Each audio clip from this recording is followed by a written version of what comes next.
Saya percaya semua kita pasti punya sebuah kerinduan. Amin. Bukan rindu untuk menikah, tunggu dulu itu. Tunggu dulu.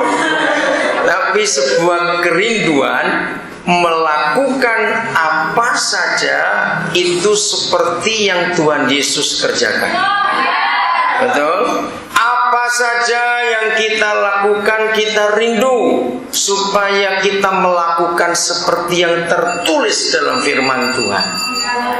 Kalau dua kerinduan ini ada dalam kehidupan kita, maka percayalah bahwa apapun yang kita kerjakan asal di dalam koridor ini, di dalam dua garis ini, yaitu rindu melakukan apa saja yang Yesus kerjakan dan rindu melakukan apa saja yang tertulis dalam kitab suci ini, maka percayalah apapun juga yang kita kerjakan itu dijamin oleh Tuhan itu benar. Simpan itu baik-baik. Maaf, kami para pemimpin gereja yang sudah tua-tua ini seringkali tidak memberikan contoh yang benar kepada anak-anak muda ini. Saya bisa membuktikan bahwa begitu banyak hal yang gereja buat itu yang tidak ditulis oleh firman Tuhan dan tidak dikerjakan oleh Tuhan Yesus. Ada banyak. Kalau sempat saya akan tunjukkan.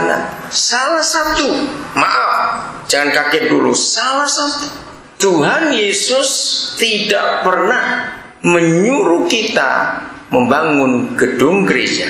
Itu tidak pernah. Mungkin saudara kaget. Wah, kenapa begitu? Saya akan buktikan ini kepada saudara semuanya. Dengar, tadi kita sudah buat kesepakatan, buat deal, bahwa kita rindu mengerjakan apa saja yang Yesus kerjakan dan melakukan apa saja seperti yang tertulis dalam firman Tuhan. Oke, kita pegang prinsip ini. Saya buktikan ini kepada saudara supaya kita tahu fokus yang kita buat itu ke arah mana. Kisah Rasul adalah sejarah. 28 pasal kitab para rasul adalah sejarah gereja yang pertama di dunia ini. Nah, saya mau tanya kepada saudara, sekalipun mungkin tidak semua saudara pernah meneliti 28 pasal kisah para rasul secara rinci, mungkin tidak semua, tapi saya percaya secara global saudara pernah tahu. Menurut saudara, pernahkah murid-murid di 28 pasal kisah para rasul membuat rapat gereja atau membuat doa semalam atau doa puasa lalu dipimpin oleh Rasul Petrus untuk beli tanah lalu bangun gedung kebaktian? Ada nggak ayat itu? Ayo, dengarkan ini. Bahkan tidak ada sepotong ayat pun. Bukan cuma satu ayat. Kalau satu ayat lain, tapi ini sepotong ayat yang menyatakan bahwa mereka memerlukan fasilitas untuk pelayanan. Itu tidak ditulis sama sekali. Ini baru salah satu dari begitu banyak kesalahan gereja melakukan yang tidak tertulis dan melakukan yang tidak dilakukan oleh Tuhan Yesus. Oke. Siapa ingat berapa jumlah anggota gereja yang pertama di bumi begitu gereja itu lahir pada hari Pentakosta? Berapa jumlahnya? Ayo, masa lupa? Oke, kalau nggak tahu sekarang buka Kisah Rasul 2:41. Berapa jumlah gereja pertama? Ayo, pasal 41 ayat 41 pasal 2. Berapa ribu? 3.000. Salah. 3.000 itu yang ketambahan hari itu. Yang kumpul pertama 120. Ya, jadi berapa total? 3.120. Itu gereja pertama lahir. Sekarang baca ayat 47. Apa yang terjadi dengan gereja yang pertama itu? Bagaimana Yahweh membuat sesuatu untuk mereka? Bagaimana kalimatnya? Mereka disukai semua. Iya. Jumlah mereka bagaimana? Ayo, jumlah mereka bagaimana? Bertambah. Berapa hari sekali? Berapa minggu sekali? Penting itu. Tiap-tiap hari. Yesus Tuhan bekerja bersama mereka sehingga jumlah mereka tiap-tiap hari bertambah. Oke, saya akan lanjutkan. Dalam sebulan, dari awalnya 3.120 orang, kira-kira sebulan jadi berapa kalau tiap-tiap hari ditambah? Cepat hitung, kasar saja, kira-kira sebulan jadi berapa? Tiap-tiap hari bertambah. Berapa kira-kira aja? Sebutan angka. Berapa? 3.000? Ayo cepat angka, sebut aja, nggak usah takut salah. Salah pun nggak dihukum kok. Jadi berapa kira-kira? Salah ngitungnya. Tuhan tidak berkata tiap hari tambah 1. Tidak.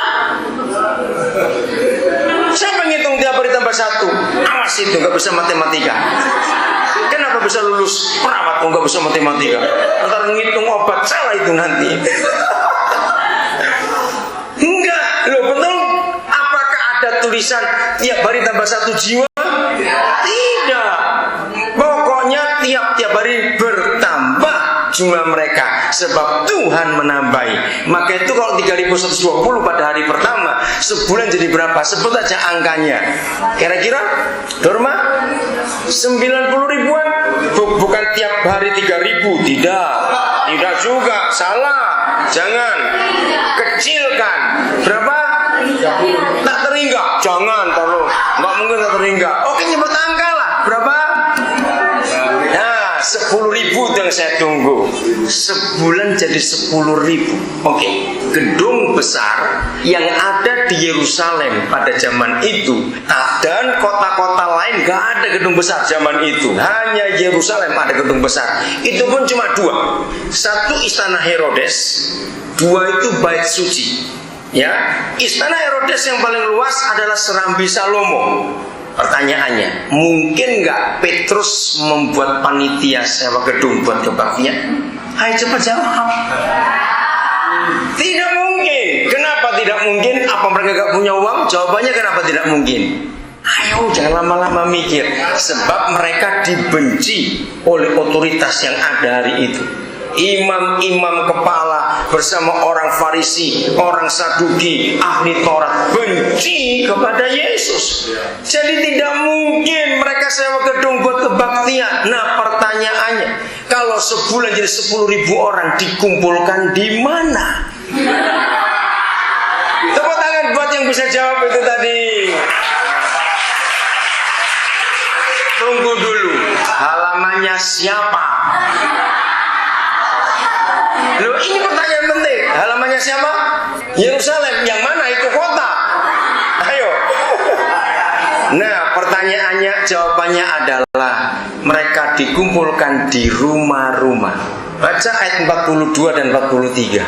Inilah gereja yang pertama. Jadi tiap-tiap hari bagaimana mereka yang sudah menerima firman itu berkumpul di mana tiap-tiap hari? Ayo baca, lihat pasal 2 ayat 42. Di mana 41 42 ya.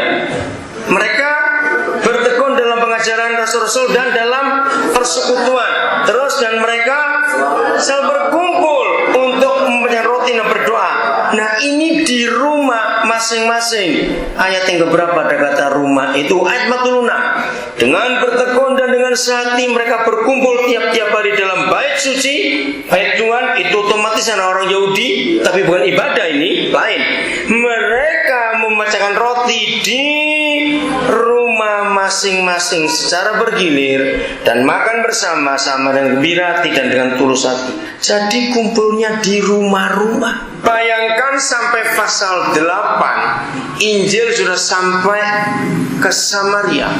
Berarti jumlah orang percaya sudah ribuan, gak tahu berapa banyak. Ayo kita lihat Kisah Rasul pasal 28 ayat 30-31. Langsung ke ujungnya. Berarti saya sudah khotbah 28 pasal ini. Lihat ujungnya, hebat sekali. Kisah Rasul 28 ayat 30 dan 31. Bukan akhir sebetulnya.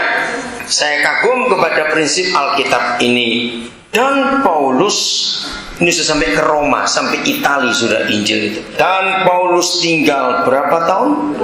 2 tahun penuh di rumah yang disewanya sendiri